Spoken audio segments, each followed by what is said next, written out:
And away we go. Hey, welcome to Born Out Live. You know what?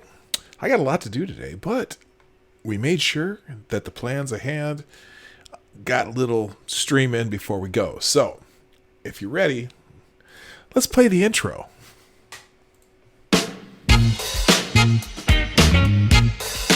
Ladies and gentlemen, coming to you live from the Lucky Dog studio in a hidden location somewhere in the upper Midwest of the United States of America, it's a brother making his own way but with all the wrong opinions.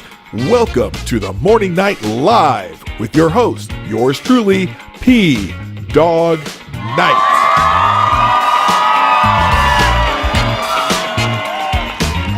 And stop the music. There we go. Good morning. Welcome to Morning Night Live. But I did stop that music. But today I'm going to remember to get the funk going right now. Start the music. Yes, we're going to go with police car chase drama music today because it's still a little funky, right? I kind of like that groove. Here we go. I got my reparations coffee. Yes, I do. And it is delicious. Welcome to the Morning Night Live. I am your host, Marty, also known as Dawg Knight, because that's one of my favorite nicknames one of my friends gave me a long time ago. And so I'm going to stick with that. So I don't care if you call me P-Dog. I don't care if you call me Marty. I don't care. Well, don't call me shithead, but just call me whatever you like. But that's how we roll here. Yeah, we're done with. I decided to go Geograph. I decided to go with something a little more upbeat and funky, and you know all that stuff. So here we are. It is Thursday, the 19th of September, 2019. Good morning to the people in the chat. Geograph got the bell because he was first. We also got RVA, Longfish into 61, Cynical Lindsay, DI Freighter, Functional, King Slayer. I'm just going to call you King Slayer because it's King Slayer Damocles, and that always gets me. I don't know why, but anyway, there you go. Can I call you Papa Boomer? Man, I don't know. If you want to call me Papa Boomer, I don't care. I'm married to Lady Boomer, so whatever. Lawyer Dog. That's another one. That's another I like too, but I got that from being on Lords of the Night. Someone thought I was a lawyer. I am not a lawyer, but I do play one on the internet occasionally. But do not tell the local bar association that I said that because I could get in trouble for that. Anyway, so welcome to the Morning Night Live. We got a lot going on in the world. I got tons of articles. Most of the stuff I pulled off of Twitter today. In fact, I didn't even look at Ace today. I didn't even see if Ace has anything going. What's going on at Ace here? Yes. Oh, we are all Brett Kavanaugh. All kinds of Kavanaugh stories. I just saw one of the headlines. Ann Coulter, PETA story collapses in flaccid heresy. But we're not going to talk about Brett Kavanaugh unless I really, really need to, what is the word? Unless I really need some filler, which I don't. I've got I got tabs all over the top of my computer here, all over the monitor, and so we got a lot to go through. So anyway, apparently some of the biggest news in the world is the election in Israel. Now, and that's why I kind of named this because it's a bit of a nail biter. I always fascinated with our fascination with elections in other countries. And I know lots of people around the world follow the elections in the United States. I get it. And Israel is one of our biggest allies in the Middle East. In fact, they may be our most important ally. They're the one democracy in the Middle East. They're under constant threat. Although it's interesting because they have an interesting relationship with the Saudis, for example. I don't think the Saudis and the Israelis actually have a adversarial relationship necessarily. They're not supposed to like each other, but they kind of have some of the same issues being an ally of the United States. So, not everyone in the Middle East likes either one of those countries. But obviously, Israel has its own history in the Middle East of, is seen as an antagonistic force in the area, and yet it is still one of the most liberal democracies in the Middle East. It's probably only, let's put it this way, it's the only place in the Middle East where there's a gay rights parade, pride rallies and shit. So, Israel's a different animal when you talk about that part of the world. Anyway, so I was fascinated that there's, several articles on the election in Israel. And so I'm gonna go through three, because there's three very interesting articles here. Now, the first one, which I find fascinating. Oh, by the way, good morning to the gayest person on YouTube. Welcome to the show. All right, I think I got everybody, and hopefully people are rolling in slowly. In fact, what do I got here? I probably got there's a few people lurking too. If you're lurking, you don't have to say anything. It's all cool. I'm glad you're here. You might be watching at work. You might be just listening at work. You might be driving. It's all good. Just do your thing and listen. I hope you enjoy the show. All right, let's get into the articles though. The first article is from the Wall Street Journal. Now, Benny Gantz is I can't remember the name of the parties. It'll be in the articles as I read them, but I found this fascinating because this was the first article I found on the Israeli election. Gantz declares win, rejects Netanyahu's call for negotiations. Benny Gantz vows to lead a broad coalition from across Israel's political spectrum. Israel's former military chief Benny Gantz declared victory Thursday at Israel's election and rebuffed Prime Minister Benjamin Netanyahu's call for power sharing as the country braced for weeks of political uncertainty at a time of rising geopolitical tensions in the Middle East. Mr. Gantz vowed to lead a broad coalition from across Israel's political spectrum known as a unity government, ending several years of right-wing and religious majorities led by Mr. Netanyahu. The prime minister conceded Thursday that he would be unable to form the government he campaigned for, but insisted that he would lead a unity government with Mr. Gantz's blue and white party. Gantz has yet to receive a mandate to form a government from Israel's president, but he appeared to have a slight edge in unofficial results with 93% of the vote counted. So this is when 93% of the vote was counted, Gantz's party had the lead. All right. And then it says Mr. Netanyahu's failure to gain a majority on his terms marks a humbling blow for the towering figure in Israeli politics, who is now facing the possible end of his political career. Okay, so that was the Wall Street Journal. This was that. I don't know what time that was posted, but then we get to this BBC article. Israeli election: Netanyahu and Gantz compete over leadership. Israeli Prime Minister Benjamin Netanyahu and his rival Benny Gantz are jostling over terms of a unity government after the country's second election in a year ended in a deadlock. Local media say both men's parties failed to win enough votes on Tuesday to build a coalition with the majority. Mr. Netanyahu urged Gantz to start negotiations on a joint administration. Mr. Gantz rebuffed the idea, calling it spin. He said he wanted a unity government, but only one led by him. Okay. And now they're a parliamentary government, so their party has to win enough seats to be able to put their guy in the spot. So it's not like here where you're actually voting for a specific person. You're voting for the party. Netanyahu's party wanted him at the top, and Mr. Gantz's party wanted him at the top. So his party ruled, and we're talking about Gantz again, his party ruled out joining a coalition led by Mr. Netanyahu, who faces possible corruption charges. At a ceremony attended by both party leaders in Jerusalem, President Reuven Rivlin said he had heard loud and clear the voices calling for a broad and stable national unity government and praised the prime minister for joining the call. Mr. Rivlin will hold consultations with party representatives before nominating a candidate whom he believes has the best chance of forming a government. Now, this is with only 68% of the votes counted. So this was a little bit earlier than the Wall Street Journal article. Now, this morning, if this is boring, I get it. We're not going to spend a whole lot of time on Israeli election, but I just found this fascinating because there's two reports so far. The first one, no clear winner. The second one, Gantz claimed he's the winner with 93% of the vote counted. Well, there's been another change. Reuters Israel's Netanyahu wins re-election. Main challenger concedes defeat. Ha! Ha!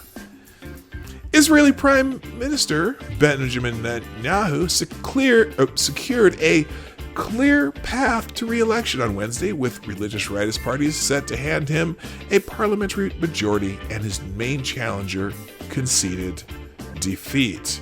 With more than 99% of the vote counted, ballots cast by soldiers and military bases will be tallied over the next 2 days.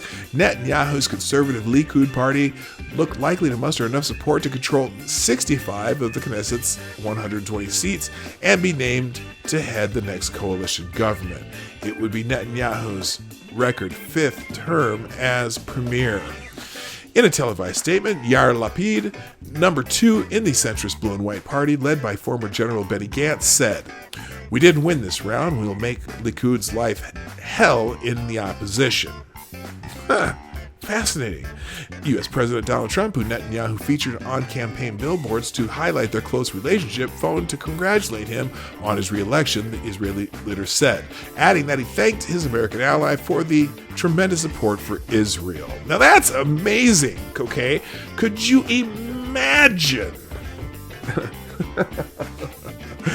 if any presidential candidate in the United States had billboards with the picture of a foreign leader on them?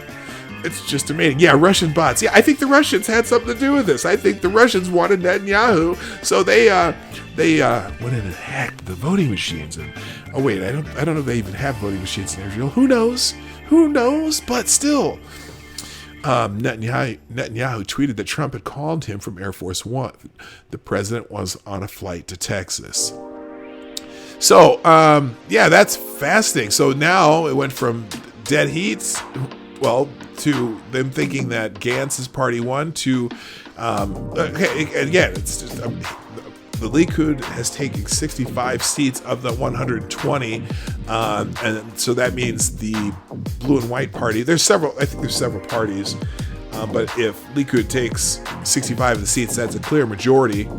Now there's going to be a coalition of parties in the so-called opposition, although I think some of the parties are somewhat aligned with Likud too, or tend to lean towards the policies that Netanyahu brings.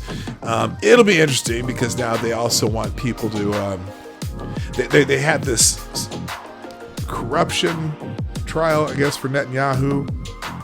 So I don't know. It's kind of just funny how that worked out. But the close and often vitriolic contest was widely seen in Israel as a referendum on Netanyahu's character and record in the face of corruption allegations. He faces possible indictment on 3 graft cases and has denied wrongdoing in all of them. Despite that, Netanyahu gained 4 seats compared to his outgoing coalition government, according to a spreadsheet published by the Central Elections Committee of parties that garnered enough votes to enter the next parliament. It is a night of colossal victory, the 69-year-old Netanyahu told cheering supporters in a late-night speech at Likud headquarters in Tel Aviv after Tuesday's vote. He's a magician, the crowd chanted as fireworks flared and Netanyahu kissed his wife Sarah. Earlier that night, Gantz had claimed victory, as we saw when it was still 93% of the vote. So anyway, so I'm not going to go through the rest of this article, but it is fascinating how the change of events starts. Kind of reminds me of not so much the 2016 election. The funny thing about our 2016 election is you could see the faces of the commentators become more and more dour as the night went on, particularly watching Rachel Maddow's coverage, or even of course, the Young Turks coverage was amazing. And I don't know if I wonder if they've hit that video yet of them, because they were so excited at the beginning of the night, and they just anyway. So that's that. Interesting, fascinating. All right, let's check out the next article I got going here. I got a whole bunch to get through, and hopefully we get through them today. And today, my time frame's a little different. We are actually, well, here, let's go on a personal note. Today we as you know, my father-in-law passed away a couple weeks ago, and he was cremated, and we have his ashes. And today we finally got a spot where my wife and I, Lady Boomer, driving up to. We're going to have his ashes buried at a funeral in a family set of plots that would set aside for on my wife's family side. And so that's where we're going after the show today. And then Saturday, me and the kids and I and Lady Boomer are all going to drive up there again. We're going to show them where the plot is, and then also go eat at one of the families. Just it's a famous restaurant up in Hibbing, Minnesota that our family used to go to. I mean, obviously before I knew them, but something that his sister recommended. So we decided that we're going to go spend a day up in the town where my father-in-law was born and just check it out. So there you go. Anyway, all right, let's get into some articles though. Oh, by the way, let's do this early, okay? Again, thanks to y'all for being here. By the way, Chi-Town Jay, thanks for being here. Let's see who else came in. There's other people who came in, but just a reminder that The Morning Night Live is brought to you by you, the viewers of The Morning Night Live. The greatest way you can help me as a member of my audience is to hit that share arrow and share it out. Also, the tweet went out today. Let's see if we got it. Looks like I got a few people who, okay, thank you, Spectacular Wanderer, for retweeting the show out today. In fact, I'm going to put it in the... Here, let's put this in the chat, if you would be so kind. If you can hit the share button, or you can retweet this in the chat, just telling everyone that we are streaming right now. Also, sometime during the show, if you decide you like the show, it's a great idea to hit that like button, the little thumbs up there. And if you're not subscribed, I think everyone here is subscribed. But if you're not, for some crazy reason, you only find us through the Twitter announcements, well, subscribe. And click that little bell after you subscribe. And then finally, if you absolutely need something read out loud, I will read whatever you put out loud on the Super Chat function, which is not a YouTube function. I use Streamlabs, which is the Streamlabs link in the description down below. I'll read all Super Chats, and I will answer any questions you ask via the Super Chat system. So there you go. I think that's my shill for the day. Also, by the way, just a reminder, it is FTG Thursday. Now, oh, thank you. Oh, thank you, Kingslayer, for keeping me up to date. We're going to update the story that Kingslayer sent me yesterday about the Macomb County judge who felt threatened by a defendant's post. We will, in fact, let me go ahead and I'm going to go ahead and put that in the queue here so we make sure we touch on that story. Thank you so much. I appreciate that. All right, let's get into the news. Now the news today, rather than going to my favorite spot of the Ace of Spades blog, which I usually use, although we might touch on that today. All of today's articles are from Twitter. I just went down and found a bunch of interesting stuff. So they may be related to this, but they might be related to that, or they might not be related at all. And they're not going to be in any particular order. Here we go. All right. Starting with this article in the Washington Examiner, only plausible candidate, never Trump Republicans plotting to back Biden. Huh, interesting. Now, I'm always interested in hearing what the never Trump Republicans, never Trump Republicans are doing, because in 2016, I was a never Trump Republican. I was like, ugh, I just can't do it. But, clearly I've evolved. I could vote for, I absolutely could vote for him in this next election. There's a pretty good chance that I will, especially with what the Democrats are bringing. Ooh, yeah. So, and also just some of the things that they've done in the last 3 years during the Trump presidency. I'm thinking, you know what? There is no way I want any of them in power. I just don't. I'm not comfortable with them. And you know what?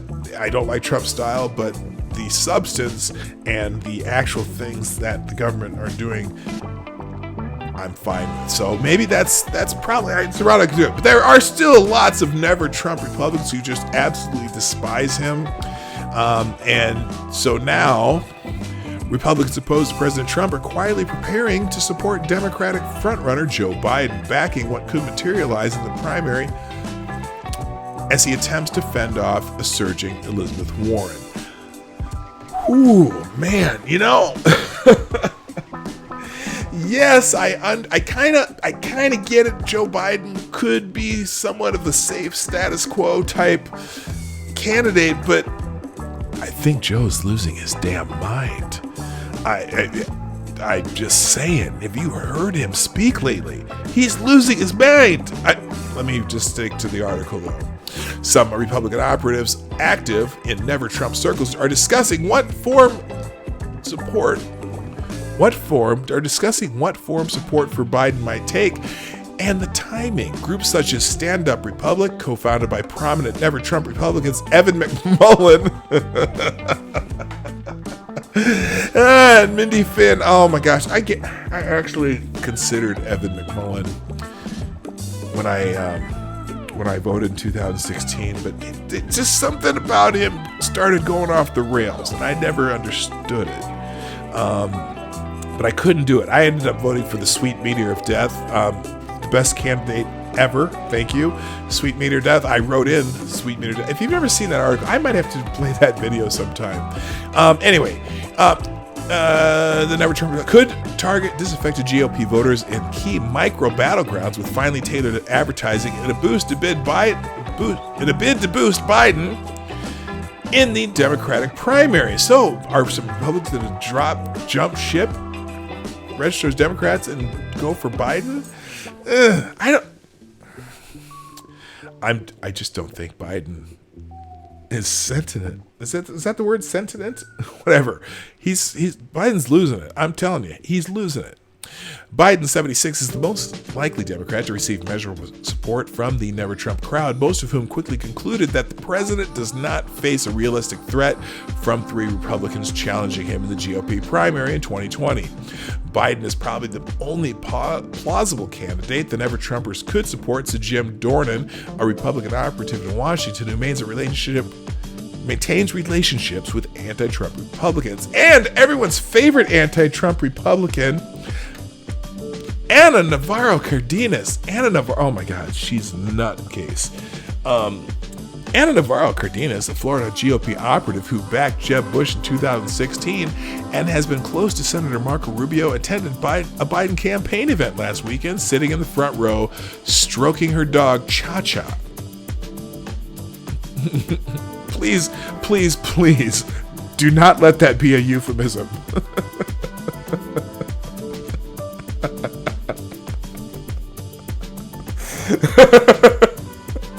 I'm sorry. Oh, that's terrible. That is terrible. Biden turned to her and said, I've got to sort of genuflect in this direction here because I'm afraid of her. No, I'm embarrassing her. I know that's my intention. We've been good friends for a long time. Well, that's great, Joe. That's great, Uncle Joe, Uncle Creepy Joe or Sleepy Joe or whatever you want to call him. Joe's losing his mind. Anyway, how a Warren nomination might affect the Never Trump movement and its participation in the 2020 campaign is unclear. You know, honestly, it's funny because there are a lot of Never Trumps that I still follow on Twitter because they're still Republicans in a sense. I mean, kind of. They just hate Trump, and I don't. That's fine. That's their prerogative. More power to them. But if Joe Biden is not the nominee, I doubt if the Never Trumpers are going to vote and have any. Well, first of all, I don't think they're going to have any effect on the election either way, unless it's Biden. Especially if it's Biden, I should say. Especially if it's Biden. If it's not Biden, they'll have no effect. They'll do the same thing they did in 2016. They'll vote third party. They'll do whatever they do, and that's it'll immediately become irrelevant. So, and I honestly don't think Joe's going to make it through the primaries. Even though he's the front runner, he's been the front runner. All these other candidates do, especially particularly Warren. I think Bernie's losing steam, but Warren seems to be the one that's seems to be the biggest competition for Joe Biden. And all Warren has to do is let Joe Biden talk, because Joe Biden is incoherent.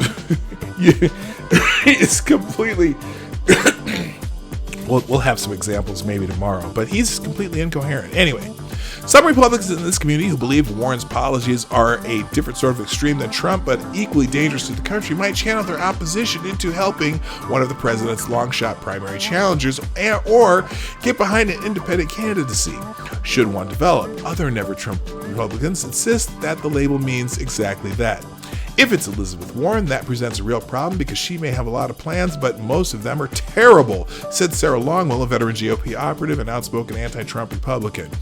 Being never Trump doesn't mean abandoning conservative sensibilities, she said. Never Trump's means what it says. Never Trump. Under no circumstances can you embrace that man coming back to the White House, countered Jerry Taylor, who runs the Niskanen Center, a centrist Washington think tank that has become a gathering spot for anti-Trump Republicans.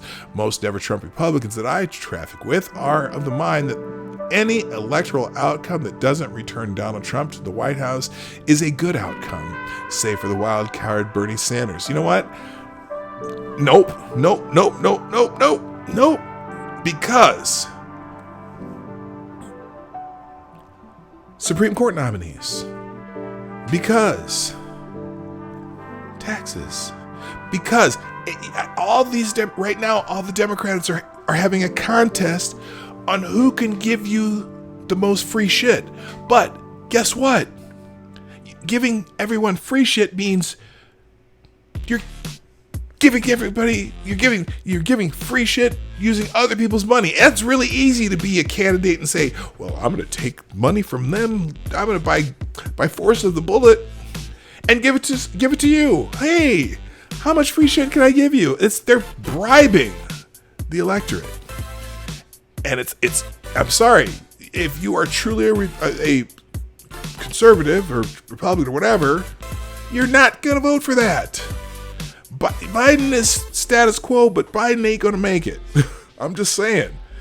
And I'm sorry, even Biden is, wading into those waters. Now, maybe on the long shot chance that someone like Buttigieg, however you say his name, he seems like he's more of a centrist, not the crazy out there, I'm going to give you everything for free guy. But he isn't going anywhere. I don't know who else. I don't know. Kamala Harris. Come on. Kamala Harris. She was the corporate Democrat choice until people figured out that has liabilities from her job as the Attorney General of the state of California.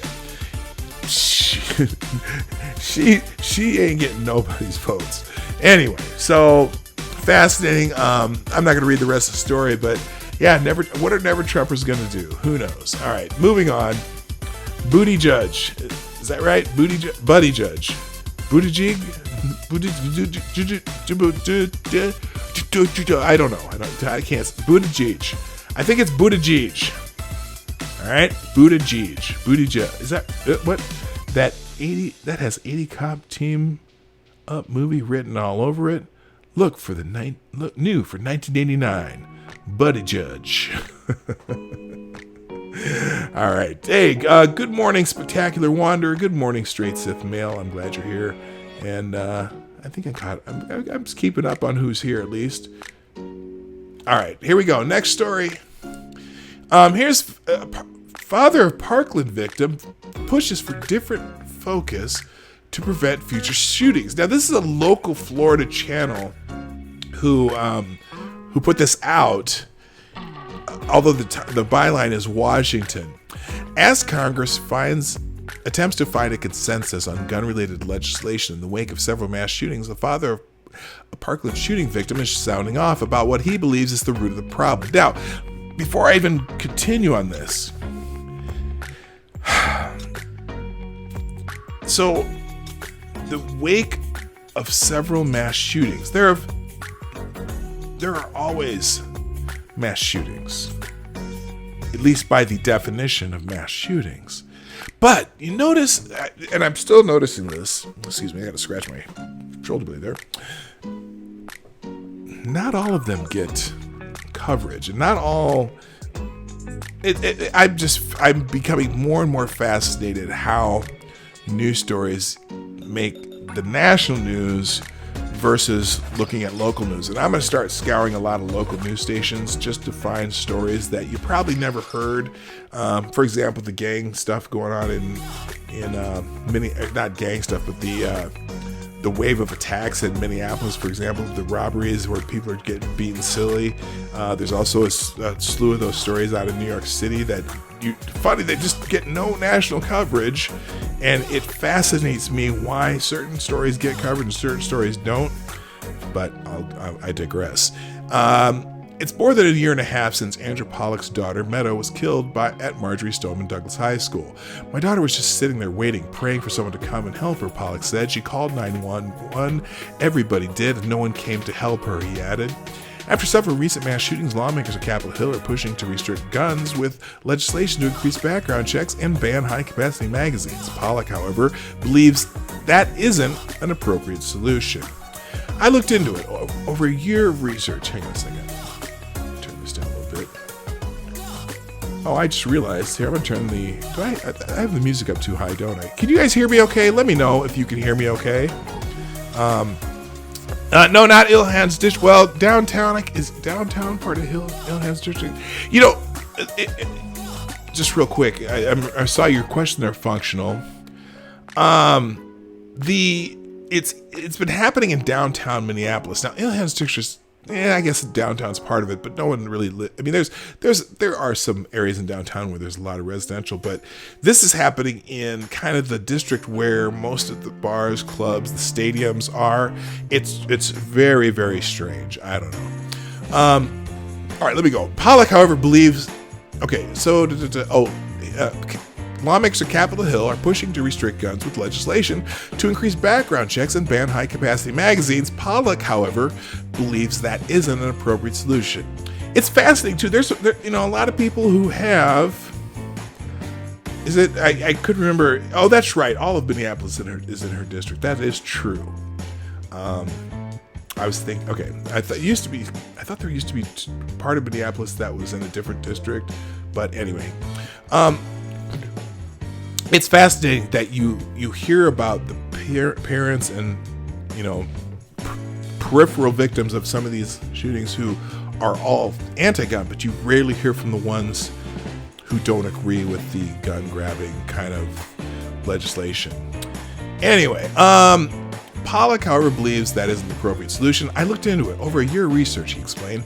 I can just say from what I found, my daughter's murderer said he wanted to kill, never arrested.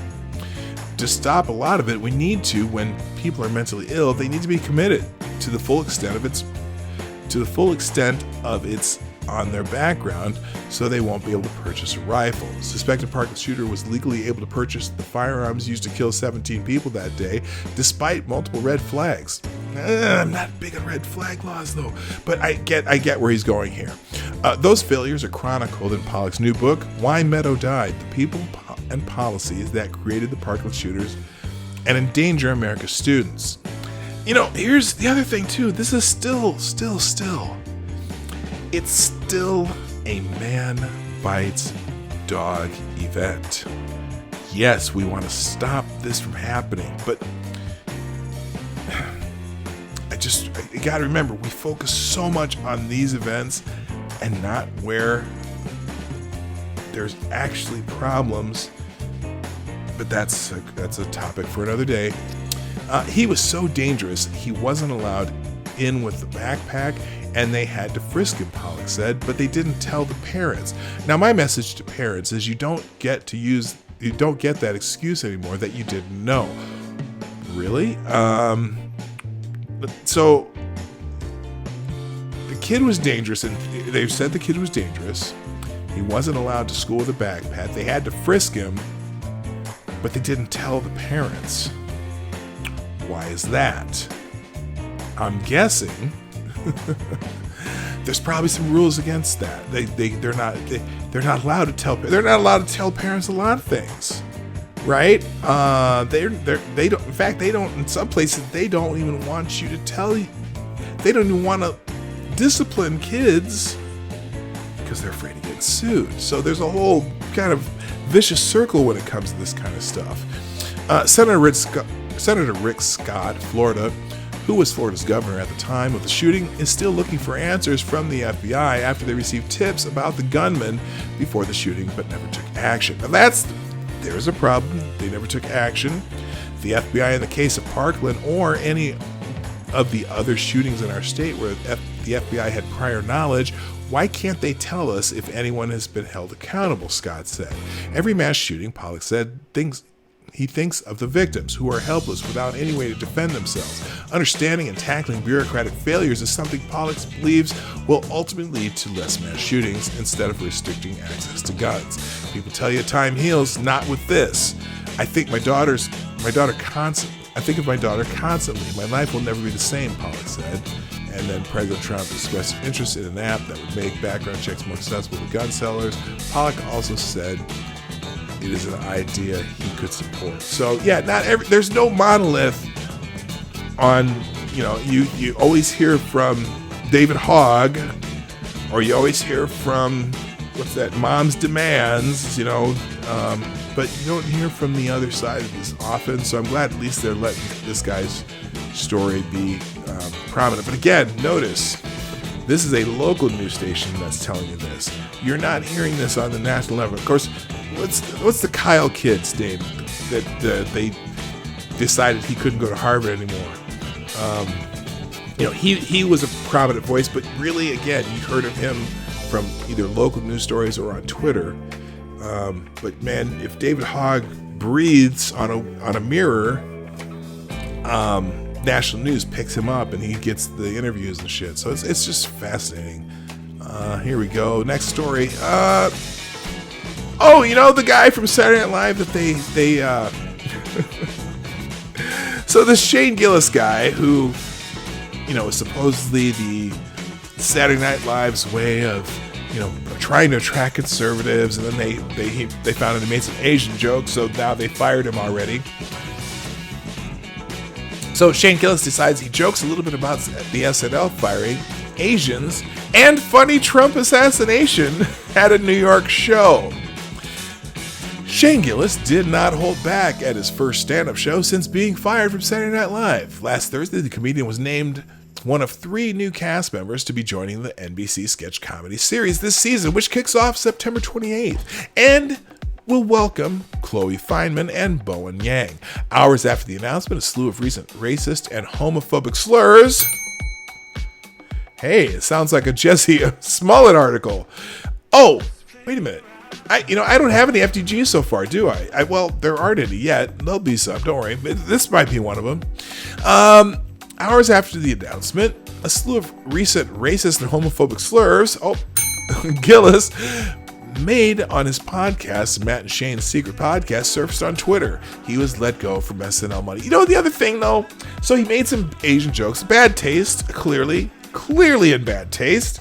But that's what comedians do. They test out material that some shit's in bad taste. Were they going to write racist and homophobic slurs into Saturday Night Live because this guy was on it? I doubt it. You're reading scripts and you're doing it cast. Hi, Maddie. How you doing? You're reading scripts. It's a scripted show. It's not like, that he was going to go out there and say, ching, chong, ching, dong. He wasn't going to go out and do that kind of crap on Saturday Night Live. Why did they fire him? Well, because the dude there's a whole thing on the dude that was, that got him fired. But anyway, let's go on. Performing a stand-up set at the New York City Comedy Club Wednesday night, Gillis joked about the ordeal and the backlash he received online. It's been weird, Gillis told the crowd, many of whom cheered loudly throughout his roughly 10-minute set. Twitter obviously has been nuts. You try to stay off it when the whole country hates you. It's not a fun feeling. Yeah, he's been getting hammered on Twitter. He's got a lot of support on Twitter too. Anyway, saying that he's been doing okay since the firing, Gillis, 31, mockingly insisted that he understands why he was let go. Everybody's like, you can't say F. I don't know which expletive he said, but you can't say expletive and not expect consequences. Gillis said, I'm fine with the consequences. That's it. I'm not arguing. But I do want everyone to know that I have been reading every one of my death threats in an Asian accent. He also spoke about the support he received from conservatives, with right-leaning SNL vets Rob Schneider and Norm Macdonald coming to his defense in recent days. As soon as they decide you're a bad guy, you're just alt-right now or something, Gillis said. For real though, I didn't vote for Donald Trump, he added, winking at the audience. Look at me, I didn't. But that was tough. His whole campaign was at me. Are you a fat idiot? Yeah, dude, what are we doing? Okay.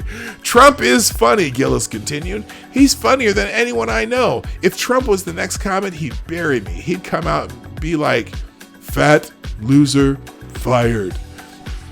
Okay, that's kind of funny, actually. Gillis then went on to try and distance himself from the president by joking about a hypothetical assassination. I don't want you to think I'm too pro-Trump, Gillis said. I will say this, of all the presidents I've been alive for, Trump would definitely be the funniest one to see get shot. Like, without a doubt, that'd be funny. I'm not asking for that. I don't want that to happen, but it would be funny to see. He'd be on stage talking shit. The shooter would come up at him, and he'd be like, sit down. He'd definitely make a funny noise when he got hit. It would be funny. Okay, that's hilarious. I think the Secret Service will be visiting him. Gillis closed out his set by calling out woke culture, saying that he is white trash from Pennsylvania and has friends and family on both sides of the political aisle. It's funny to hear so many people these days say, I'm not racist, Gillis said. It's like, are you sure? Being racist isn't like a yes or no thing. It's not like you do or you don't have it. Being racist isn't like being hungry. It's like, yeah, you're not right now, but a cheeseburger would cut you off in traffic. A cheeseburger could cut you off in traffic and you'd get hungry real quick. Okay, I get it. It's kind of funny. You didn't even know you were hungry for that type of cheeseburger. The cheeseburger's not Asian in that joke. Okay. Anyway, all right, whatever. Moving on. Let's see. Fed loses control of its own interest rates as it cuts rates.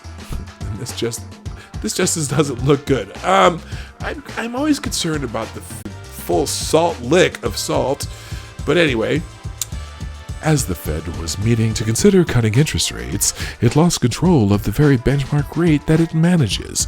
It's been a rough week in the overnight funding market, where interest rates temporarily spiked as high as 10% for some transactions Monday and Tuesday. The market is considered the basic plumbing for financial markets, where banks who have a short-term need for cash come to fund themselves. The odd spike in rates forced the Fed to jump in with money market operations aimed at reining them in, and after the second operation Wednesday morning, it seemed to have calmed the market. The Fed announced a third operation for Thursday morning. In a rare move, the Fed's own benchmark Fed Fund target rate rose to 2.3% on Tuesday, above the target range set when it cut rates at its last July meeting. The target range since cut by a quarter point Wednesday to 1.75% to 2%, up from 2 to 2.245%. This just doesn't look good. That you set your target, you're the all-powerful Fed, you're supposed to control it, and you can't on Fed Day. It looks bad. This has been a tough run for Powell, said Michael Schumacher, director, rate strategy at Wells Fargo. You know what? Yes, that's why I pulled up this article. Do I even need to read more of this? Just give me a big fat FTG for the Fed. FTG. Bing. FTG for the Fed. Sorry. Can we get an audit, please? Can we just a little audit? Just a tiny little audit for the Fed. Come on, just a tiny audit, right? Hey, shield number 2. Share, like, if you haven't done so. Subscribe, bell, and super chats. There you go. All right, moving on. Next article. Where's my Fed article here? Let's get rid of the Fed article. Oh, okay, let's get into this one, because this is the one that Kingslayer sent to me, and I want to make sure I touch on this one, because this is an update on the case with the judge who put the guy in contempt of court for, what the hell?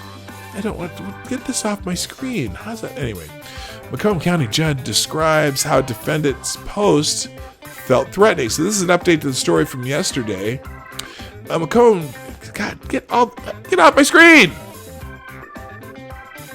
How do you, anyway, a Macomb County judge testified Tuesday she had received death threats and been forced to take safety precautions stemming from man's threatening social media post.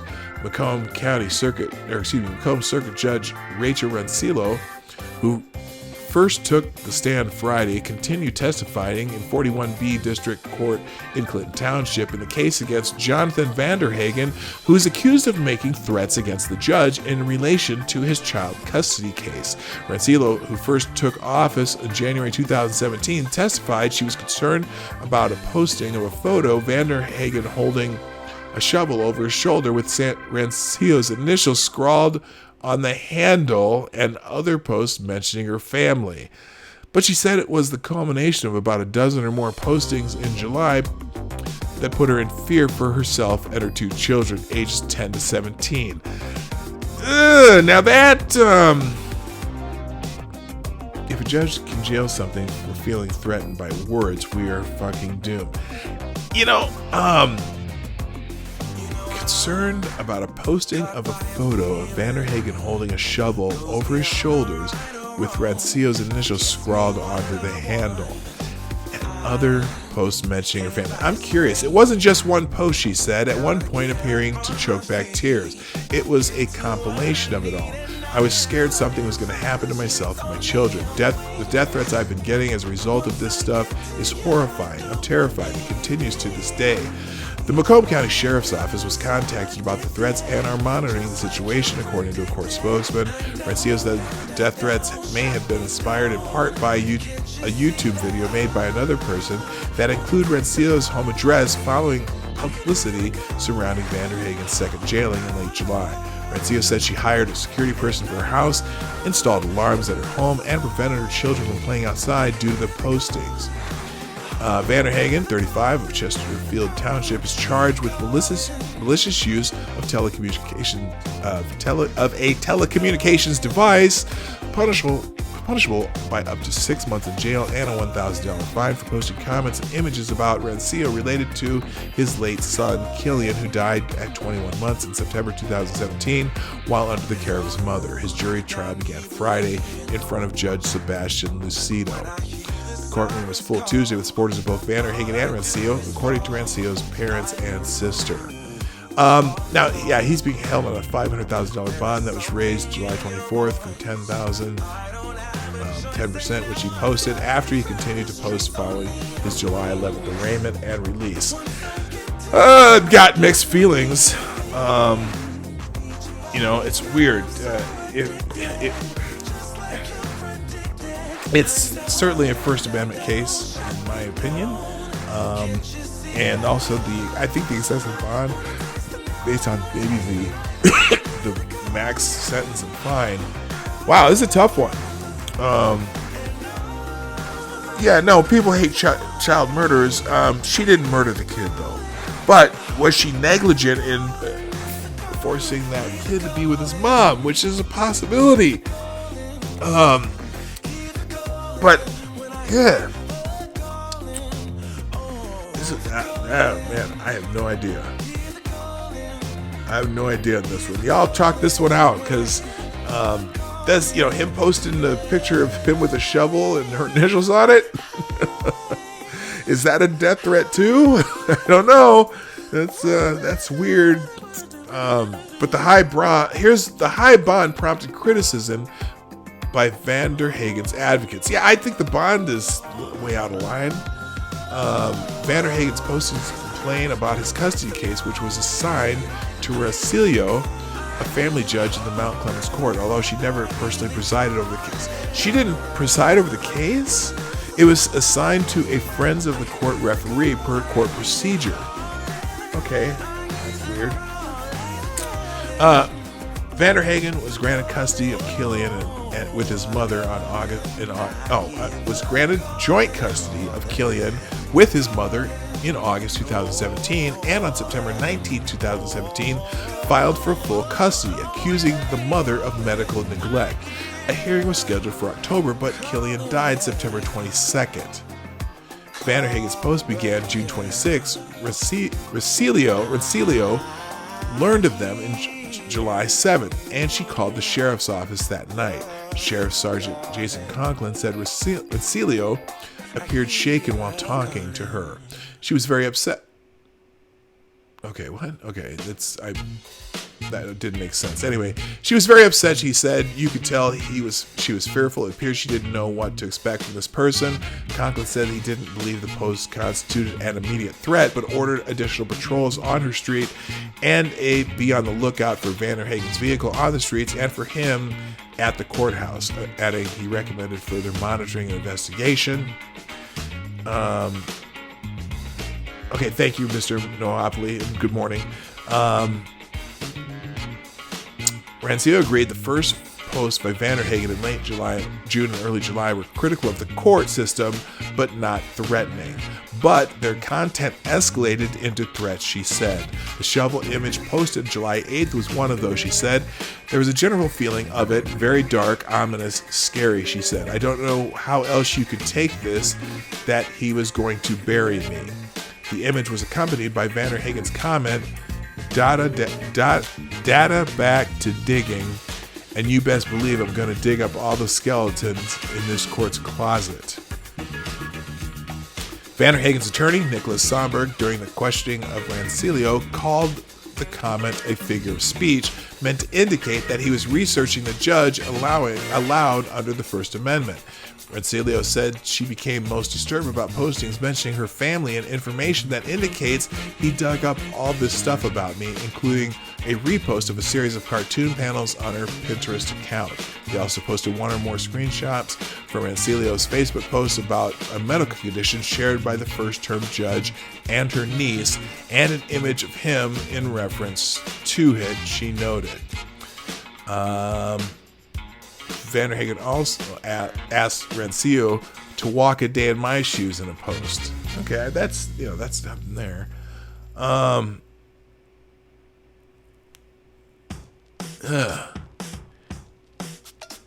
Also on July 8th, he posted a photo of Rensilio embracing her father on her wedding day and criticized her appointment to the governor's task force for abuse and neglected children.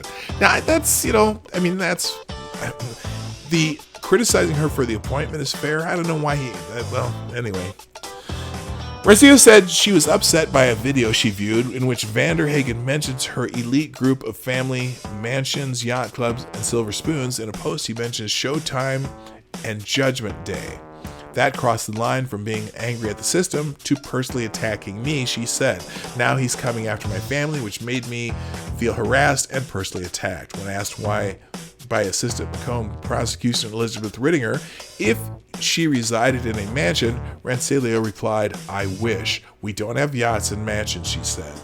Vanderhagen's image of the courthouse is accompanied in a post by the comment, game of greed, money, power, corruption. Play at your own risk. Will your family survive?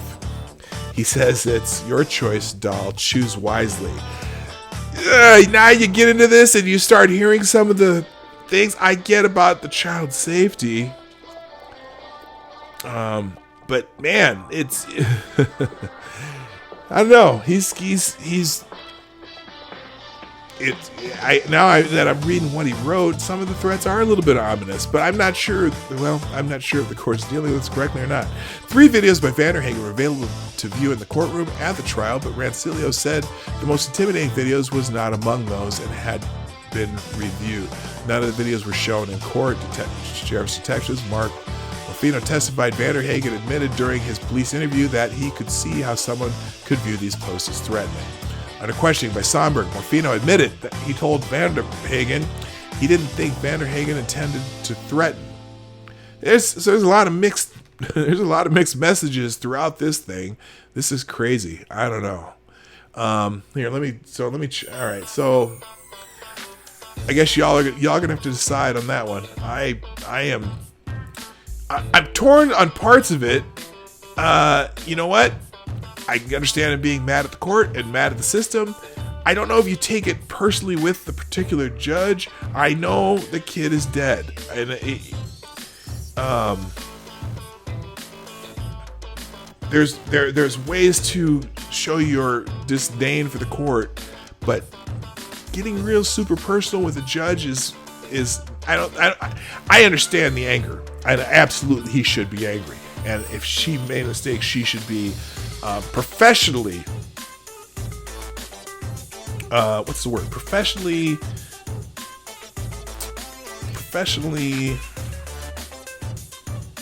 examined.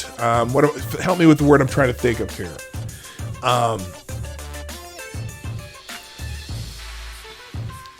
There is a line, though, especially with a judge, just like you don't threaten the president of the United States.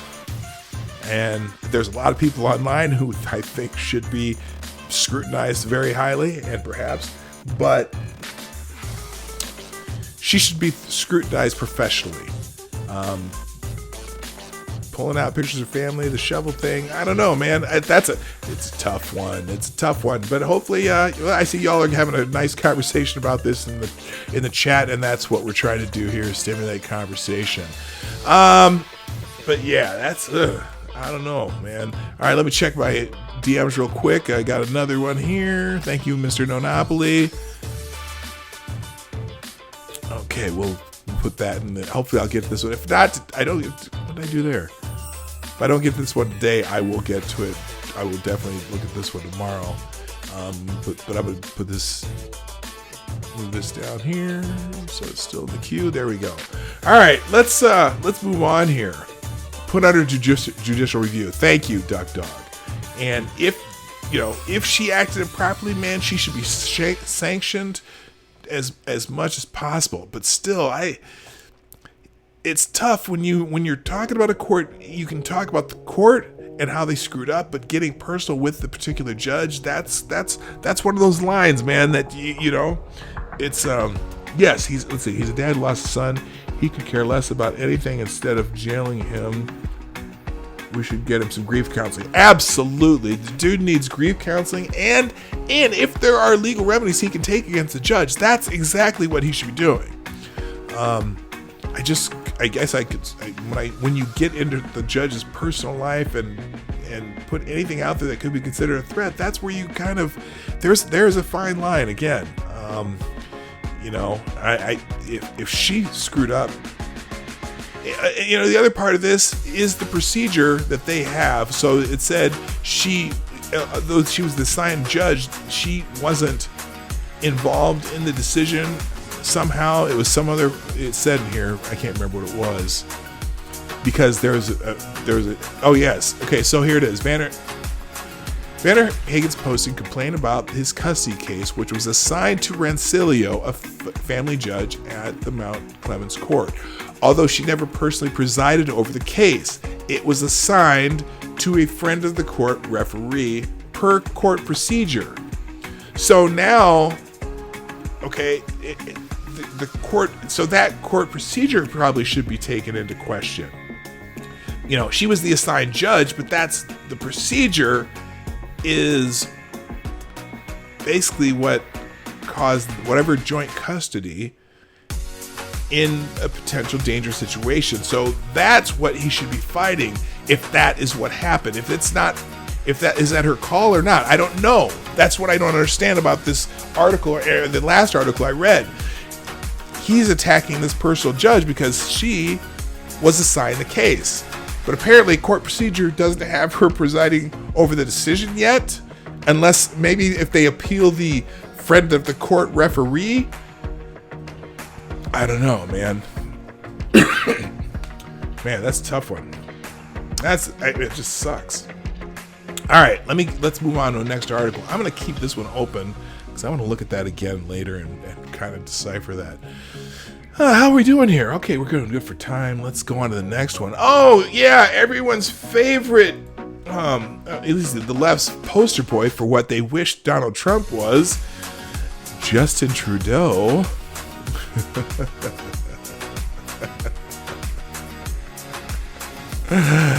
this is just another story that makes me laugh. Justin Trudeau admits to also wearing blackface makeup in high school following a Time report. I just, because everyone loves Justin Trudeau, wishing, he's so cool and, but he's always doing some stupid shit. You laugh about cultural appropriation, but he's Mr. Cultural Appropriation all the time. Have you ever seen some of the pictures of the different get-ups he wears, or when they took the trip to India and he had his whole family in matching Indian garb? Oh, what a moron. Anyway, Canadian Prime Minister Justin Trudeau apologized Wednesday night for wearing brown face. Let's just... Using the term brown face is utterly stupid, okay? Blackface, the term, comes from a specific period in American history where blackface was a convention in comedy and theater. Okay, it was a racist convention in comedy theater, but it was a specific thing. Blackface was the name of the convention. There was never something called brownface. Okay, and dressing up as characters is not always blackface. Now, they tried to, I don't know why, because he wore makeup to look like a Middle Easterner wearing dark makeup. It's blackface, okay? It was used, thank you, minstrel shows. It was used as a convention in minstrel shows. So using the term brownface is just stupid. It's still blackface. But anyway, here's the point. He apologized for wearing brownface at a 2001 Arabian Nights theme party less than 2 hours after Time published a previously unreported yearbook photo from the event at the private high school where he was teaching. He was a teacher. Now, I'm sorry. Now, here's my personal thought on this is I don't give a shit, okay? Just like I don't give a shit that the governor of Virginia was wearing blackface in a picture in 1982. You could get away with that shit somehow, even though it may have been, there's still people back there who was like, oh, that's still kind of racist or not. But some people just didn't give a fuck. It was a costume. But if we are consistent, yes, there's a second photo. I know that evil one. I'll get to that. If there is a second photo, if we are being consistent and we are supposed to cancel people because of things they did in the past, if they said something wrong or they did something racist, or they're supposed to be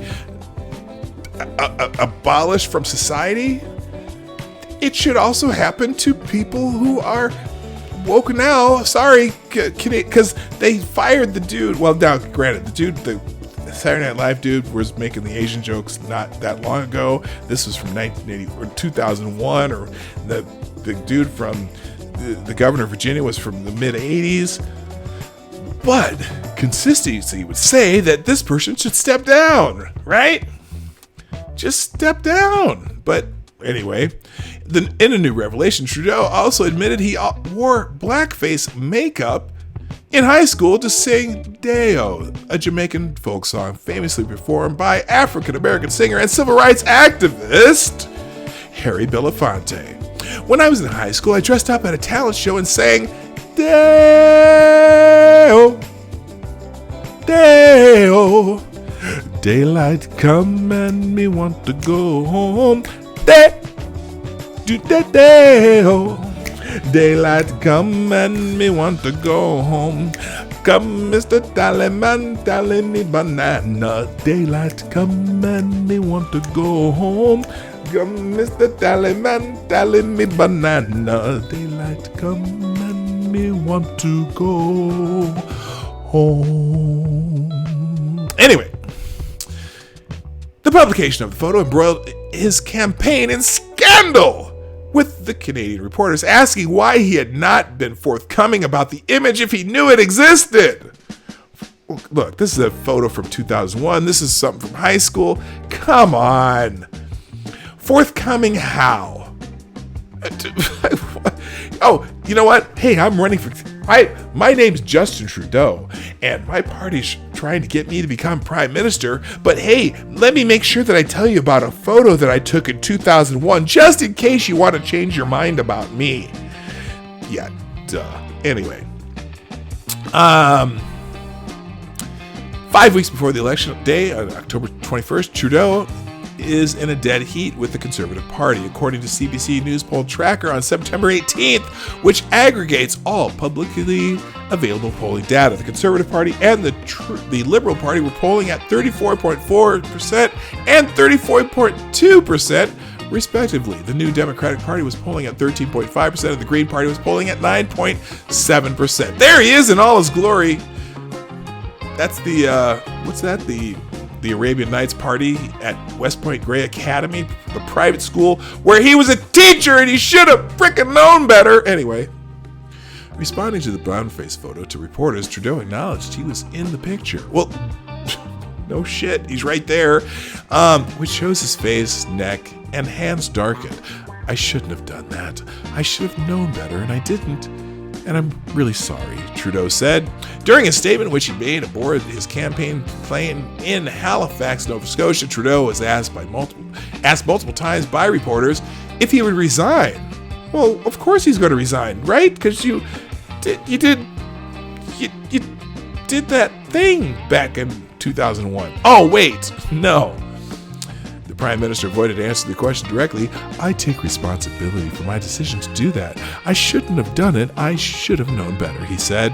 He added, it was something that I didn't think was racist at the time, but now I recognize it, and now I recognize it as it was something racist to do, and I am deeply sorry.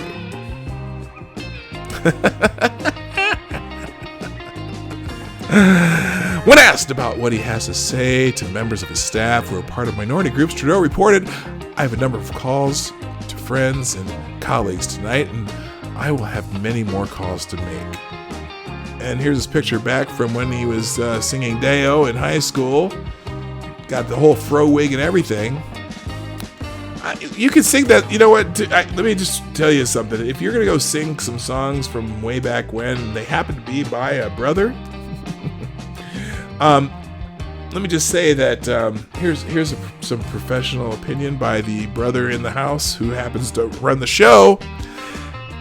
You don't have to necessarily dress up as a brother, okay? No, I don't care. Don't quit your D.I. Frater. Obviously, I don't have a day job. Just saying. Well, I kind of do, but anyway. I have a night job. I work at night and early in the morning, and then I work in the evenings. So, okay, it's all right.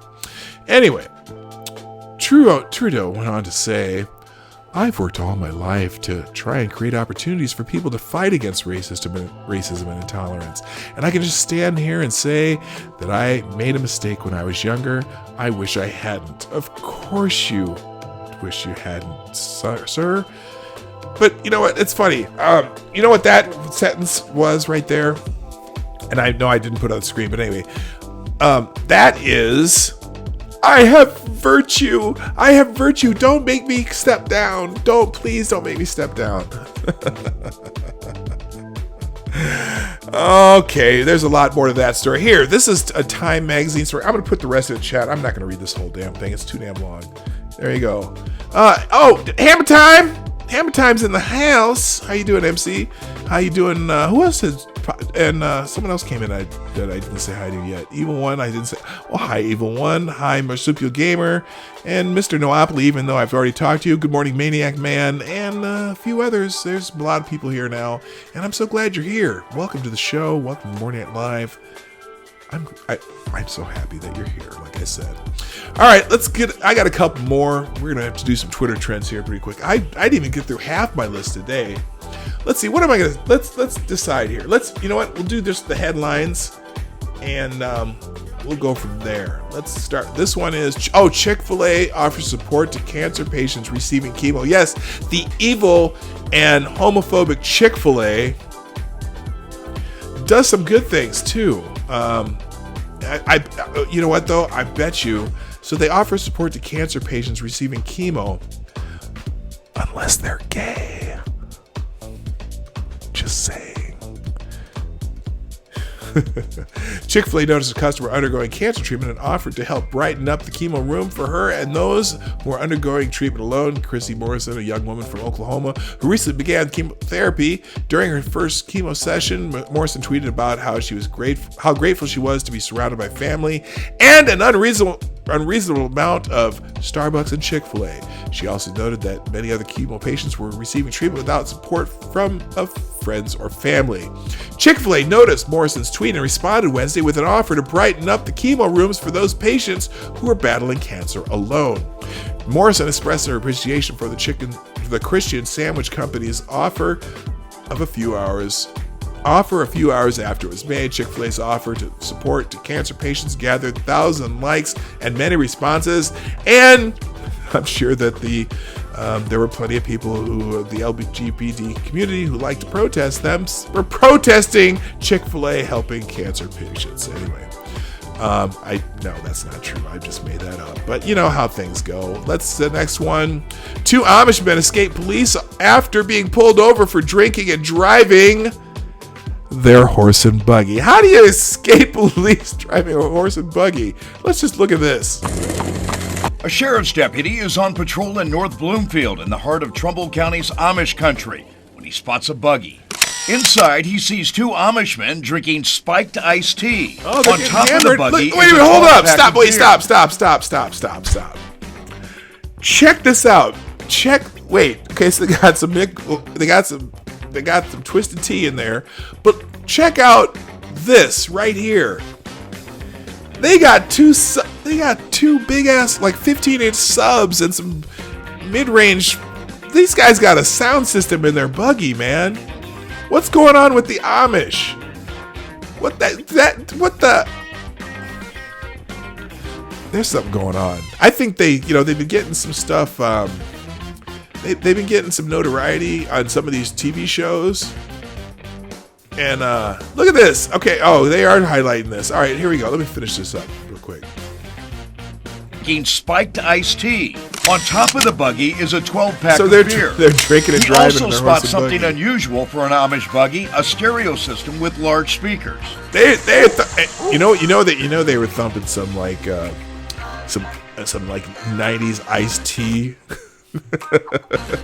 That's the real tea that was in the buggy. They were playing some iced tea back from the 90s, you know.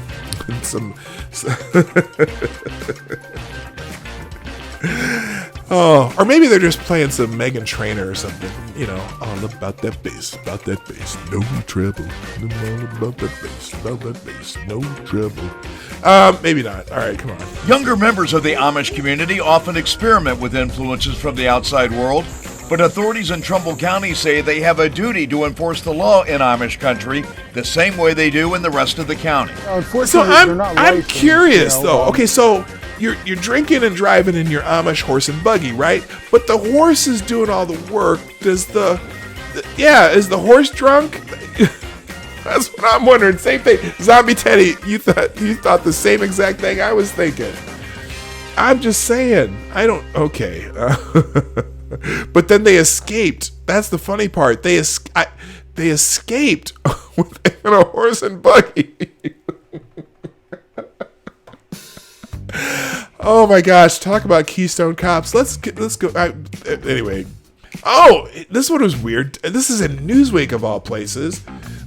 Donald Trump's approval rating surpasses Obama's, not just on Rasmussen. Oh my gosh, what the hell is going on? President Trump's job approval rating this week averaged across major polls surpassed that of his predecessor, President Barack Obama, at the same time 8 years ago, giving some actual good news to Trump, who is known to cite only conservative-leaning polls to bolster his image. No, he does not. It doesn't matter what poll. Trump's approval rating on Wednesday was 44.3%, according to Real Clear Politics' average of more than a half a dozen major polls. That is higher than Obama's average approval rating of 43.9% on September 18, 2011 by the same measure. Yeah, Real Clear Politics, what they do is they aggregate all the polls together looking at their internal data and then give you an average based on numbers, and it's probably as accurate as it can be, the way polling works. And yeah, his aggregate compared to Obama 8 years ago is higher, not by just under half a percentage point, but still. And Obama is overwhelmingly reelected. That's weird. The 45th president's average approval rating surpassed that of his predecessor on Monday and stayed on top for the next 2 days. Trump's average approval rating on Monday was 44.1% compared to Obama's 43.9% on September 16, 2011, and 44% on Tuesday compared to Obama's 43.8% on September 17, 2011. So there you go. It's not real clear. So the article, it's not clear whether Trump is aware he has had a real clear politics higher average approval rating than Obama for the past 3 days.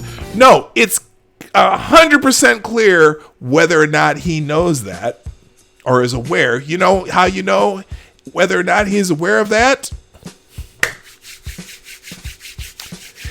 Anybody? You know he's not aware of it because he hasn't tweeted yet. But as soon as he's aware of it, he'll be tweeting it. I guarantee it. Yeah, it's interesting. Obama went from 67% in his first month in office, which 67% why? But he also got the Nobel Prize within the first year, and he hadn't done anything. And so, whatever. But yeah, then his approval rating went down. Anyway, all right. Do I have time for any of this? Oh, you know what? Here's a great article, but I can't. It's too long. I'm going to put this in the chat. This is a list of movies to see. It's a good article in the Federalist. 13 real-life, character-driven films to check out in theaters this fall. If you're tired of remakes and tired of reboots and just tired of everything being, big budget franchise flicks, here's some movies that they recommend that tell some real life stories that probably could be really interesting. And I'm going to put it in the chat because I don't have time to read it, but I thought it was a great article. I read it this morning. And here's a cultural appropriation story. Oh, the one for the ages. IKEA apologizes for jerk chicken dish after cultural appropriation backlash. So I swear to God, sometimes this could be an onion story, but it's not. Los Angeles, IKEA's new jerk chicken with rice and peas has been slammed after the warehouse chain made the traditional Caribbean dish using the wrong ingredients. Oh my gosh, the Swedish-based retailer recently added jerk chicken to its UK menu, which includes its famous meatballs and hot dogs, and was met with immediate backlash after a photo of the dish was shared on Twitter. Now, it looks pretty good. They may have used the wrong ingredients, and also, I love the meatballs at IKEA. Those are really good. Yeah, FTG to the person who thought of that. Oh, y'all gotta keep reminding me about the FTGs. I keep forgetting. Trump boarding Air Force One and he had money in his back pocket. No, I didn't see that one. This is IKEA's jerk chicken and rice and peas, and I am not eating it. One Twitter user shared in a post along with a picture of the food, which consisted of a piece of jerk chicken next to white rice and green peas. The Jamaican dish is traditionally made with pigeon peas or kidney beans and typically cooked in coconut milk and topped with spring onions. So, God forbid it didn't do it completely traditionally. Oh my gosh. The rest of Twitter was quick to jump on the glaring pea error, calling out the brand for cultural appropriation and claiming a quick Google search could have prevented the misstep. Oh Lord, give me strength. Give me strength. In a statement to Fox News, IKEA apologized and said it was re-looking at the dish.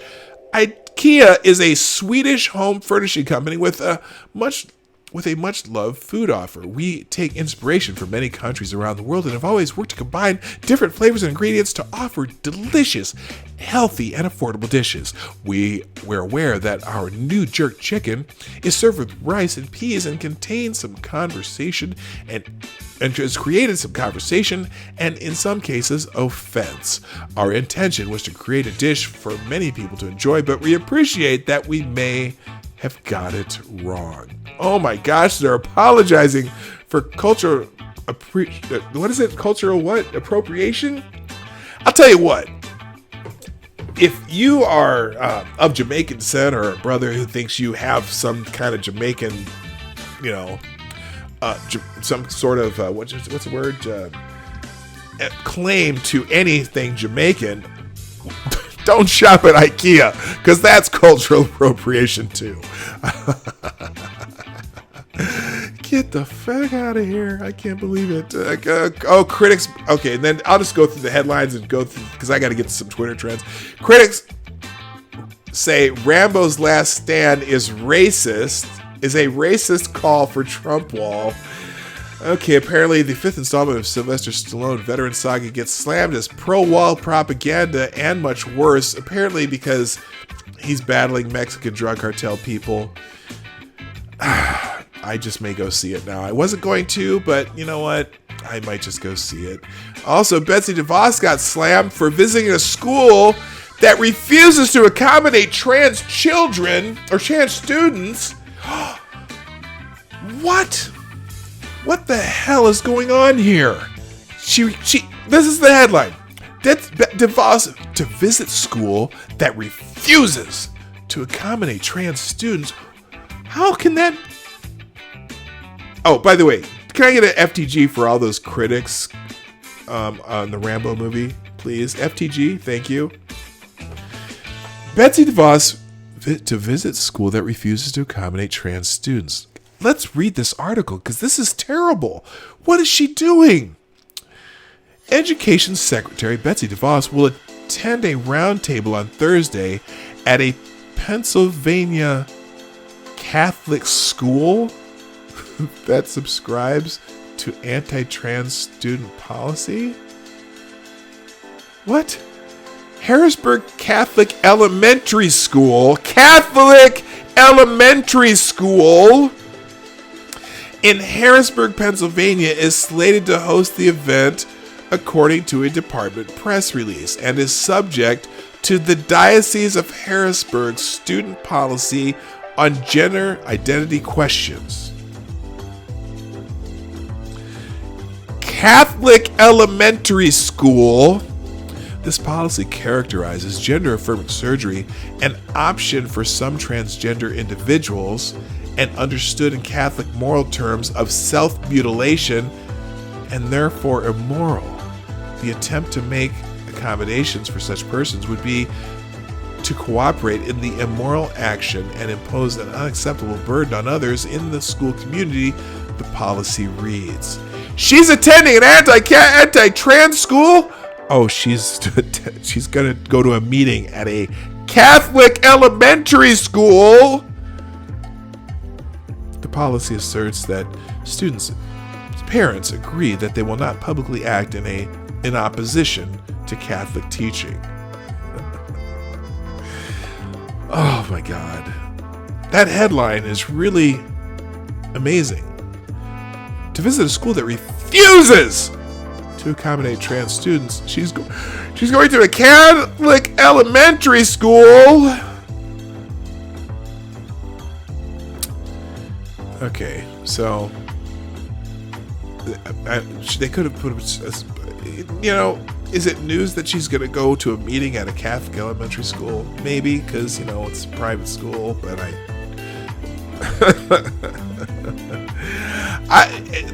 the writer of this article is Caroline Kennedy, and can we get an FTG for Caroline Kennedy? Well, no. I don't know if she put up the headline, but just an FTG for CNN right now. Come on. Trump says he will slap San Francisco with environmental violation over homelessness problem. I'm going to read that on your own. Here. Let's do a quick check of Twitter trends, and we got to get out of here. Here's that article. That was the last one I was going to do, and I don't have time for it, but I'll put it in the chat. Catholic elementary school. Oh my god. Oh my god.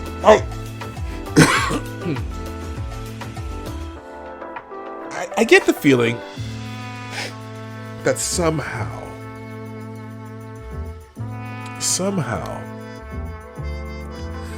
there's going to be, along with the push for the Second Amendment to be infringed, there's going to be a push to infringe on the First Amendment for the freedom to practice your religion based on people's identities. I just feel it coming. I just feel the push coming. There's already people who want to ban religion. You know, it's funny. If she would have attended a meeting, for example, there's it's not a madrasa, but it's a school for Muslim students here in the Twin Cities. And if she were to attend a meeting at that school, I guarantee you that she would be attending a meeting at a school that refuses to accommodate trans students. I wonder if they would describe it that way. That would be fascinating. It's always just like it's not bake the cake, because the guy in the bakery would have baked the cake. He just wasn't going to use his artistic talents and his artistry to decorate the cake for a gay wedding.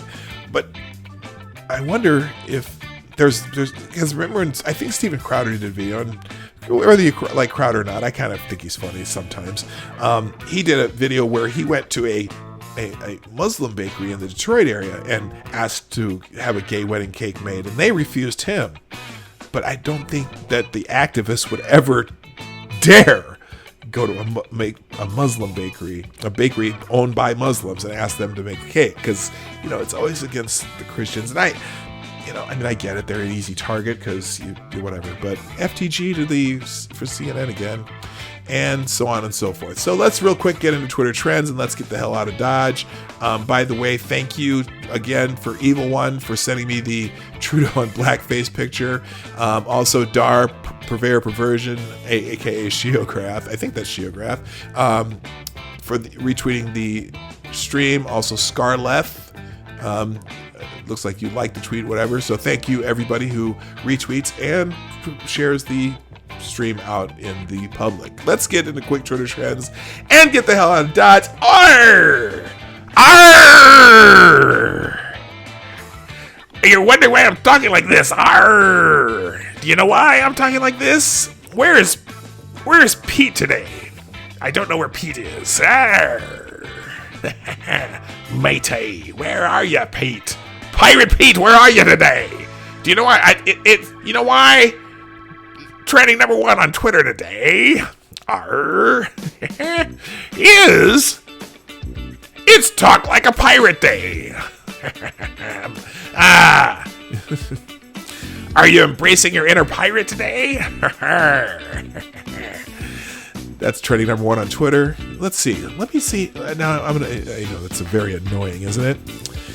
You bet your booty it's Talk Like a Pirate Day. Arr. In 1950, Disney released the movie version of Treasure Island, starring Robert Newton as Long John Silver. Newton famously portrayed Silver with a West Country accent and has influenced on how people think pirate talk ever since. And this is why we go arr on Talk Like a Pirate Day. Arr, ahoy, me beauties. Teddy's having a go at Talk Like a Pirate Day. All right, so let's Talk Like a Pirate Day. For people who are into that pirate thing, that's not even like, most pirates were of other nationalities, right? Treat me like a pirate. Give me that booty. Arr, thank you, Graf. That's funny.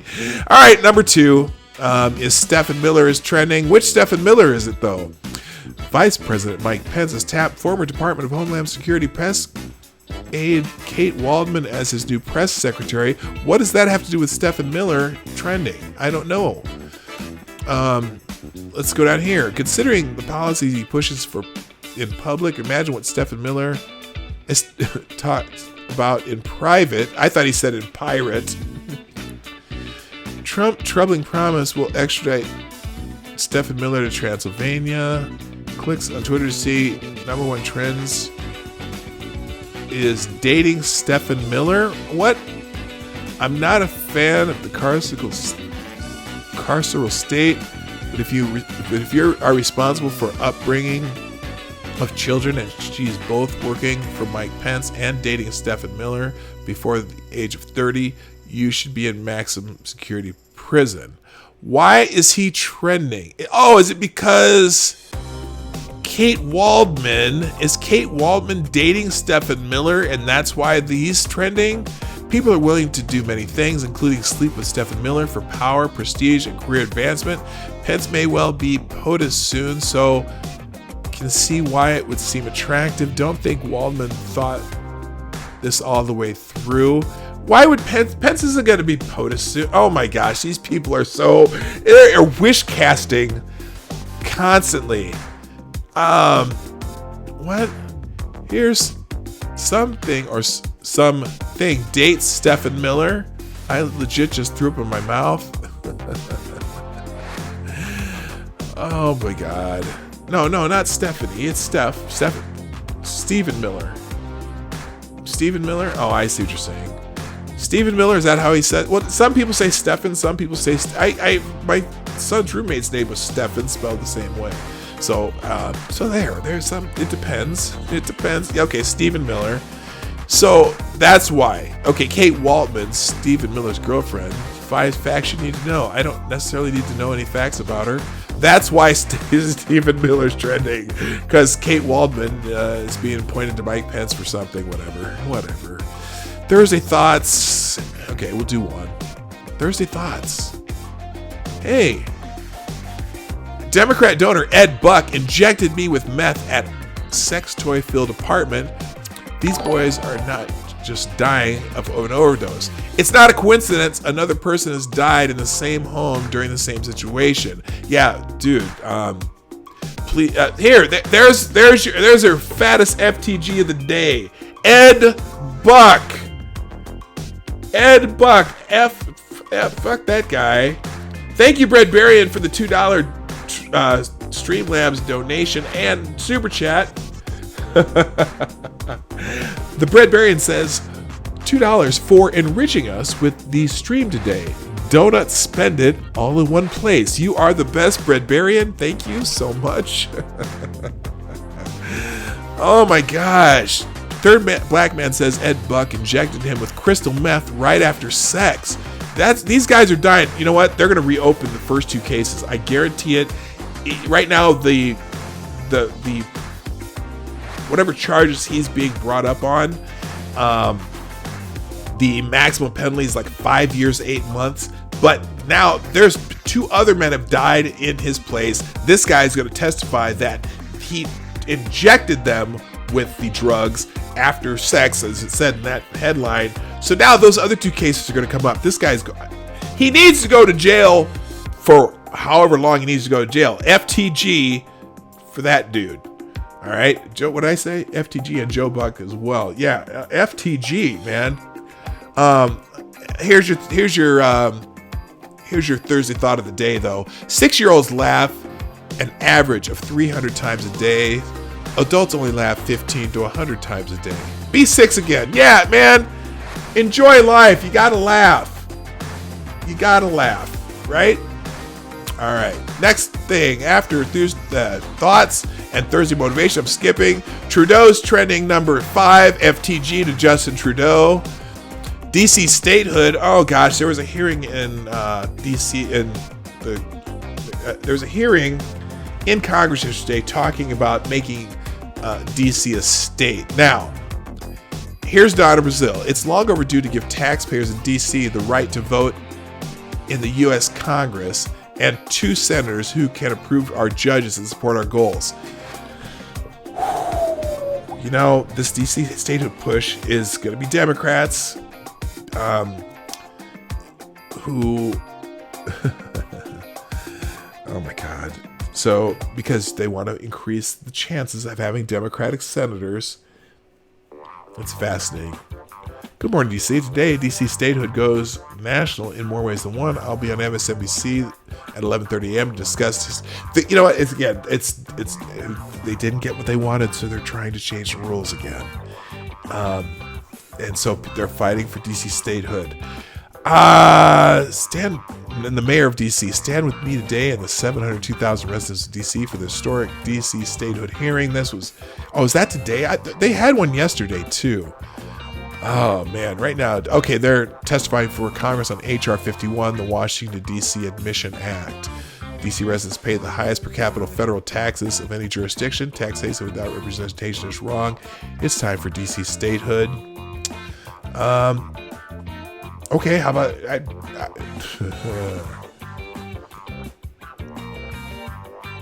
yeah, they're again, this is a push to change the rules. And I understand, and notice everyone pushing this is a Democrat. Anyway, and I kind of get it. Taxation without representation. iOS 13. Oh my God, really? It's iOS 13 launch day. Here are a few new features to get excited about. Oh, do they have more, do they have more emojis and more, I don't know. Right now, everything to do with Apple. FTG. I'm sorry. Beaumont is trending. Heavy rains pound Beaumont as tropical depression. Imelda hits southern Texas.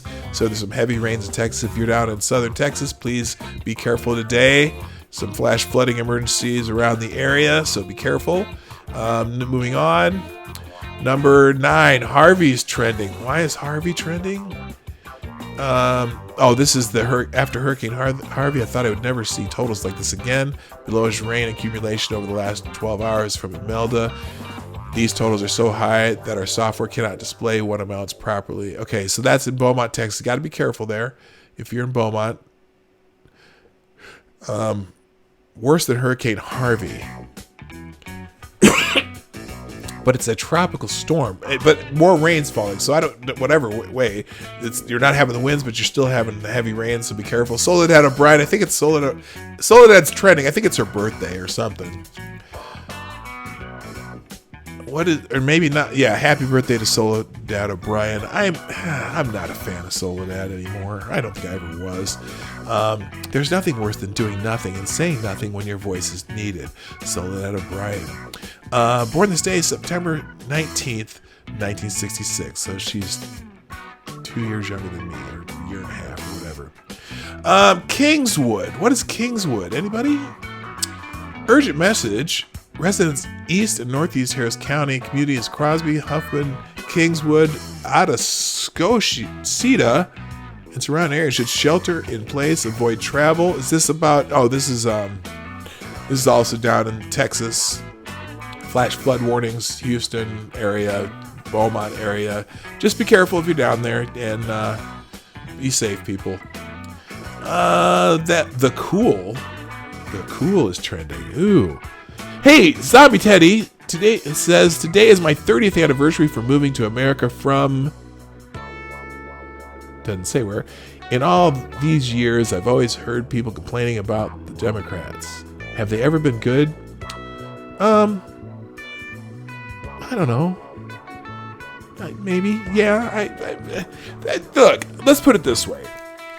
There are good and bad Republicans. There are good and bad Democrats. There are good and bad people. I think policy-wise, let me just say this. From Ireland, thank you.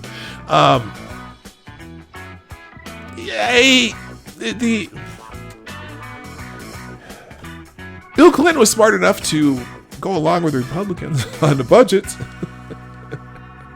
I think Jimmy Carter's a good man. I think he was a terrible president, but he's a very good man. I think he's a very humble, for the most part. But I am impressed with Jimmy Carter in his post-presidency. His work for Habitat for Humanity is commendable. I think he was a good man. So again, it's not necessarily that the Republicans are all good or the Democrats are all bad. There are good and bad of each. I just agree with the policies of the Republicans way more than I agree with the policies of the Democrats. So that's just me. Now, talk to your friend. Find a Democrat friend and find out what they think. I just disagree with them more often than I agree. Disagree with them more often than I agree with them. Are they good? Are there good people? Absolutely. There are fine people on both sides. On both sides. Yeah, Bush wasn't. I'm not a fan of Bush 43. And Bush 41 gets a bad rap. He gets a bad rap because of the minor recession towards the end of his first term, which basically lost him the election. And that recession began to recover before the next president even took office. But, you have 12 straight years of economic growth. You're going to have a recession. There's business cycles. I think he got a bad rap for that. So that's interesting. Anyway, moving on. What was this? The cool. Oh, what is the cool? I don't know what the cool is. I wish... Because my parents apparently hated me, they bought me a Cincinnati Bengals starter jacket. It wasn't even the cool satin jacket Okay, if anyone knows what the cool is, you can tell me later, but I got to end the show.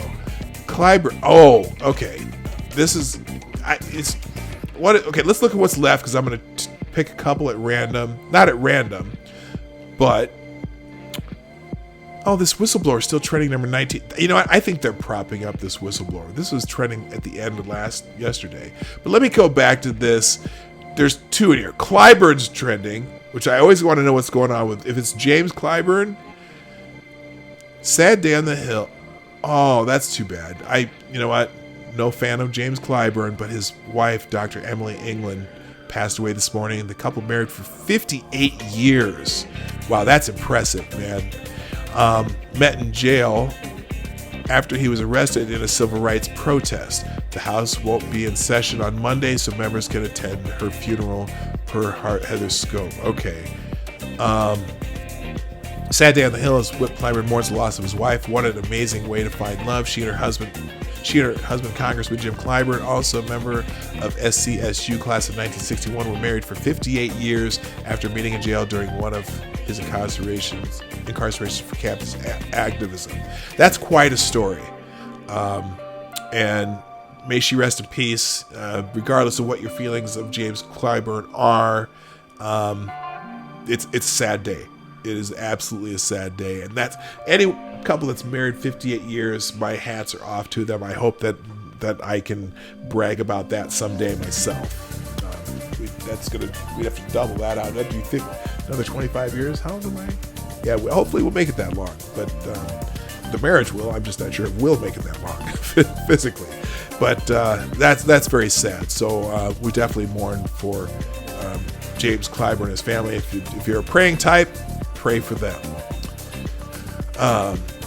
And the last one I'm going to do is probably going to be funny. Oh, shoot. We got a couple. You know what? We'll do two more. Trump Jeopardy answers. What is chain migration? Barron's grandparents are now American citizens. Oh, gosh. What is chain migration? What is nuking hurricanes? That's a myth. I think that's one of those things he threw out there just to see who's leaking. What is windmill cancer? What are hamburgers and fries? What is a mushroom penis? Oh, God. You might find this in your desk. Trump. Who is Lindsey Graham? Oh, God. Which member of the Trump administration was the most fun to Photoshop? Oh, my God. Who is dating Stephen Miller? Oh, okay. I don't care. FTG...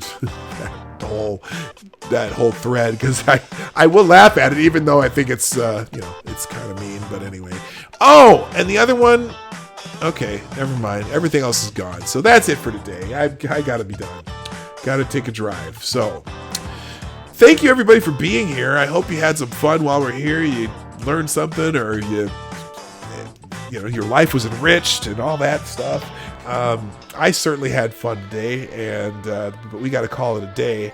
If you all would do me a favor, if you haven't already done so, on the way out, hit that like button right down there.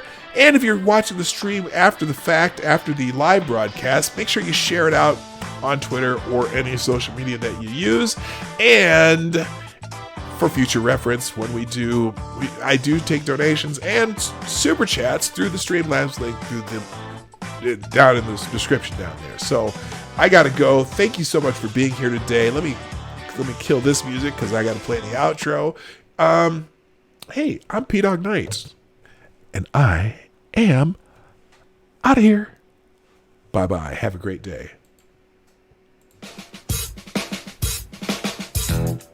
Hey, this is Dawg Knight, and I want to thank you for joining me today on the Dawg Knight channel. Before you go, if you like what you saw and you're not already subscribed, please make sure that you hit the subscribe button down below, and definitely click that bell that pops up afterwards so you'll be notified when I post new videos or when we go live. I broadcast my live show, The Morning Night Live, Monday through Friday, 10 a.m. Eastern, 9 o'clock Central, and 2 p.m. GMT. A special thanks to all supporters of this channel who share our videos on social media and who make donations through our Streamlabs link in the description below. Thanks again, and until next time, I am Dawg Knight, and I'm out of here.